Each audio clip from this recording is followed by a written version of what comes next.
বঙ্গের দিকে আবারও নজর রাখতে হয়, কারণ যাকে নিয়ে এতদিন ধরে চর্চায় ছিল রাজনীতি, দিলীপ ঘোষ। এবার সেই দিলীপ ঘোষই মুখ খুললেন এসএসসি নিয়ে, কারণ গতকাল ছিল এসএসসির পরীক্ষা, যেখানে দীর্ঘ 9 বছর পর আবারও নিয়োগ প্রক্রিয়া হয়েছে বঙ্গে, এবং সেখানেও উঠেছিল একাধিক প্রশ্ন। কারণ সম্প্রতি যোগ্য অযোগ্য বাছাই তালিকা, সুপ্রিম কোর্টের রায়, যেখানে 2016 সালের প্যানেল বাতিল, 26,000 চাকুরি সেখানে চলে যাওয়া, তার মধ্যেই পরীক্ষা গ্রহণ আবারও একটা যেন দানা রীতিমতো তুলে ধরেছে সেখানে প্রশ্নের মাধ্যমে। আবার এই নিয়ে আজ মুখ খুললেন সংবাদ মাধ্যমের সামনে বঙ্গের বিরোধী দলনেতা দিলীপ ঘোষ। কি বললেন তিনি, শুনুন। এখানে তো মতান্তর আছেই নিজেদের মধ্যে, কিন্তু রাজনৈতিক স্বার্থে সবাই এক থাকে। এখন টিএমসির কাছে গেলে ঘি মাখন পাওয়া যাচ্ছে, তো ওখানেই যাবে সব, যদিন ক্ষমতায় আছে। তো সেই ক্ষমতাটা কেউ ভোগ করতে যে অনেক সুবিধা আছে ওখানে, যারা বঞ্চিত হবে তার বিরোধিতা করবে। যেন পারিবারিক ঝগড়া, সেটা এখন রাজনীতির ঝগড়া হয়ে গেছে। আর একটা পার্টিও তৈরি হয়েছে ওখান থেকে, মতান্তর স্বাভাবিক। 1 বছরের 3 বার উত্তরবঙ্গে গেলেন মমতা বন্দ্যোপাধ্যায়, সেটাকে ভোটের কথা মাথায় রেখে বিজেপির শক্ত ঘাঁটি দুর্বল করার জন্য।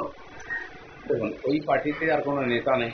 মমতা ব্যানার্জি তিনি অ্যাডমিনিস্ট্রেটিভ হেডও বটেন, পার্টিরও হেড, তো যা করার ওনাকেই করতেন। এখন তিনি বুঝে গেছেন প্রশাসন চালিয়ে করে ভোট পাওয়া যাবে না, কিচ্ছু হবে না, এত বদনাম হয়ে গেছে। এখন পার্টির মধ্যে পার্টিকে আরো নতুন লোক নিয়ে আসতে হয়, বিজেপির লোকেদের পিছনে লেগে চলে আসার জন্য প্রলোভন দেওয়া হচ্ছে, ভয় দেখানো হচ্ছে, বিরোধীদের মুখ বন্ধ করা, আর যারা যারা সোর্সফুল লোক আছে তাদেরকে কাজে লাগানো পার্টির জন্য, বা চমকে রাখা, যদি না জিতি তোমার সব চলে যাবে। মমতা ব্যানার্জি এই কাজে লেগে আছে না, মানে অ্যাডজাস্টমেন্ট করতে লেগেছে ইলেকশনে। বাঙালি অস্মিতা নিয়ে আন্দোলনে তৃণমূল ছাত্র পরিষদ চাচল কলেজে রবীন্দ্রনাথের ছবি পুড়িয়ে দিল। হ্যাঁ, রবীন্দ্রনাথ সিং মতো বাঙালি নন হয়তো, সেই জন্য পুড়িয়ে দিল। কার ছবি পোড়াবে এখন, তারাই একদম হয়তো মমতা ব্যানার্জির ছবিও পোড়াবে। যে কালচার তৈরি হয়েছে পশ্চিমবঙ্গের, প্রতিহিংসা, ধান্দাবাজি, বাঙালি বাংলা ভাষা ইত্যাদি নিয়ে এই ধরনের ছেঁদো রাজনীতি, এটা পশ্চিমবাংলার মান সম্মানও বাড়ছে না, বাঙালিরও মান সম্মান বাড়ছে না। এই ধরনের রাজনীতি কোথাও চলতে পারে না। যদি ভাষা নিয়ে প্রতিহিংসা পরায়ণ হয়ে রাজনীতি করে লাভ, তাহলে মহারাষ্ট্রে নবনির্মাণ সেনা আজকে ক্ষমতায় থাকতো, তারা মারপিট অনেক কিছু করেছে। তো ভারতবর্ষের মানুষ বেসিক্যালি দেশপ্রেমিক, সারা দেশকে আমরা এক মনে করি, তাই এখানে চন্দ্রযান হলে আমরা গর্বিত হই, ভ্যাকসিন তৈরি করেছি গর্বিত, বিশ্বেতে আমাদের প্রধানমন্ত্রী সম্মান বাড়ছে, দেশের তো সারা দেশের লোক গর্বিত। এই যে আঞ্চলিক বিচ্ছিন্নতাবাদের রাজনীতি শেষ চলে এসছে। এই রাজ্যে হিন্দি বা ইংরেজি বলতে না পারায় চাপিয়ে আছে, আবার এই রাজ্যে শিক্ষক নিয়োগ পরীক্ষায় ভিন রাজ্যের 31,000 ছাত্র পরীক্ষা দিচ্ছে। এখানে তো ইংরেজি হিন্দি তো শেখাবেই না, বাংলার মাধ্যমে। বাংলা মাধ্যমে শিক্ষার তার চাকরি কোথায়? তাই এখানে দেখুন পাড়ায় পাড়ায় ইংরেজি মাধ্যমে স্কুল হয়ে গেছে, সরকারি বাংলা মাধ্যমে কেউ পড়েই না, কারণ সবাই জেনে গেছে বাংলায় পড়লে বাংলায় চাকরি হবে না, বাইরেই যেতে হতো। ইংরেজি হিন্দি পড়ি, সেন্ট্রাল স্কুল, সিবিএসসি আর বাকি সেন্ট্রাল যে বোর্ডের স্কুল কেন এত বেশি এখানে? কারণ ওর মাধ্যমে রেজাল্ট ভালো হয় আর বাইরে গিয়ে চাকরিও পাওয়া যায়। কেন পশ্চিমবাংলায় বাংলা করলে কি হবে, বাংলায় থাকতেই পারবে না কেউ। শুনুন, এখানে তো এই সরকার আসার পরে পরীক্ষা করে না, বহু পরীক্ষায় প্রথমবার পরীক্ষা হলে তার রেজাল্ট হয় না, রেজাল্ট হলে তার চাকরি হয় না, রেজাল্টে পাস করে আছে চাকরি হচ্ছে না বলে এসএসসি পাস করার ধর্ণা দিচ্ছে, সব ধর্ণাই দিতে হয়। আর যদি চাকরি পেয়ে যায় তাহলে বেতন আর ডিও পাবে। এই যে ভয়ঙ্কর পরিস্থিতি আছে, তো পশ্চিমবঙ্গে কিসের ভরসায় গেল?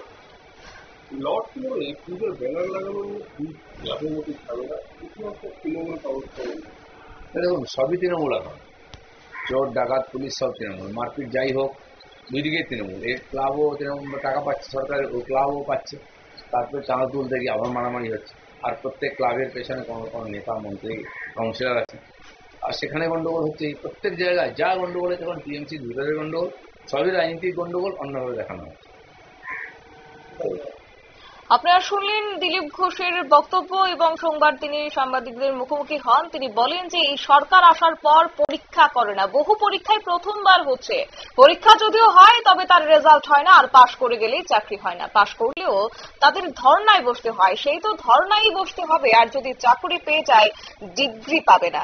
এক প্রকার এসএসসি নিয়ে একদিকে যখন তিনি প্রসঙ্গ তুলেন, অন্যদিকে বাংলার শাসক দলকে কিন্তু রীতিমতো অভিযোগের কাঠগড়ায় দাঁড় করালেন। সাংবাদিকদের প্রশ্নের উত্তরে তিনি বাংলায় হিন্দি ইংরেজি বলতে না পারায় যখন চাকুরি হারানোর একাধিক অভিযোগ সামনে এসেছে, সেই রাজ্যে হিন্দি ভাষী পরীক্ষায় অন্য রাজ্য থেকে এসেছে এসএসসি পরীক্ষা দিচ্ছেন। এই নিয়ে বিজেপি নেতা বলেন যে এখানে বাংলার মাধ্যমে শিক্ষার চাকুরি কোথায়? পাড়ায় পাড়ায় ইংরেজি মাধ্যমে স্কুল খুলে গেছে, কারণ সবাই বুঝে গেছে যে বাংলায় পড়লে বাংলাতে চাকুরি হবে না, তাই বাইরের রাজ্যে যেতে হবে। এই নিয়েও কিন্তু কটাক্ষ করতে ছাড়লেন না এদিন তৃণমূল সুপ্রিমো মমতা বন্দ্যোপাধ্যায়কেও। নিয়ে নিচ্ছি ছোট্ট একটি বিজ্ঞাপন বিরতি, সঙ্গে থাকুন।